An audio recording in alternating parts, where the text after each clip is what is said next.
demandons aujourd'hui qu'il soit acté aujourd'hui, dans cette première journée extraordinaire de la COP 28, que les forêts constituent la réponse et que nous, les pays forestiers, nous demandons la révision à la hausse du prix de la tonne de carbone pour nous permettre, nous, de ponctionner dans ces fonds récoltés du marché carbone, que nous puissions contribuer à mobiliser aussi les ressources du fonds, et cela va nous permettre de financer nos propres projets d'adaptation et d'atténuation, et aussi de booster la solidarité face à ces pays insulaires et le pays désertique qui ne sont que victimes, qui ne regorgent pas d'une réponse basée sur la nature pour lutter contre les changements climatiques.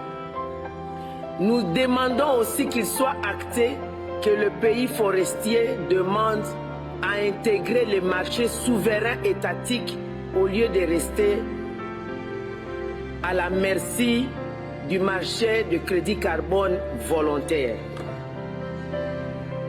Voilà les propositions que nous avons données en répétant que nous sommes prêts à financer ces fonds en tenant compte de ces revendications que nous avons données. Je vous remercie.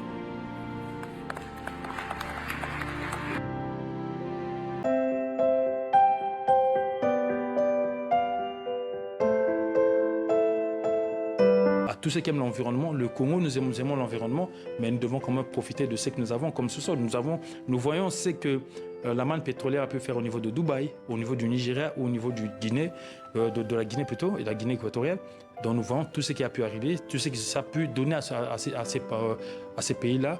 Donc je pense que la République démocratique du Congo a le droit d'en bénéficier sans pour autant toucher aux aires protégées. Et c'est ce que nous sommes en train de faire.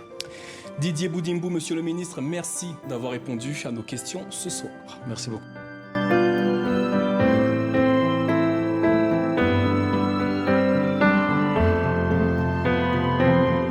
Les pays africains doivent-ils abandonner les énergies fossiles au risque de retarder leur développement économique ?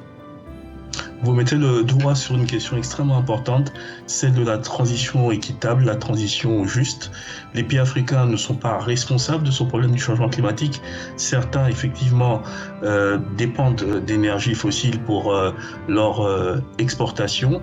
Et il ne faudrait pas qu'aujourd'hui, ces pays puissent ne plus produire ces énergies fossiles qui peuvent utiliser comme levier important pour réduire la pauvreté et créer les conditions d'une croissance socio-économique qui soit inclusive.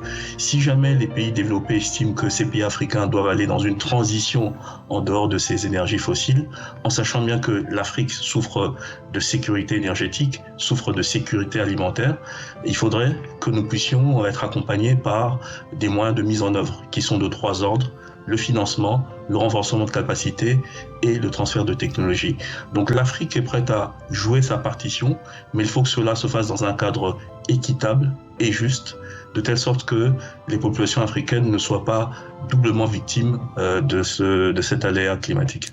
Certaines voix africaines émettent des doutes quant à l'émergence d'une économie basée sur les énergies propres.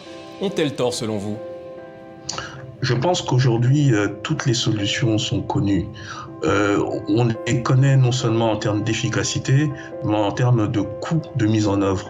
Aujourd'hui, la discussion en fait consiste en qui mettra la main à la poche pour payer la facture énergétique. L'Afrique est un paradis pour les énergies renouvelables.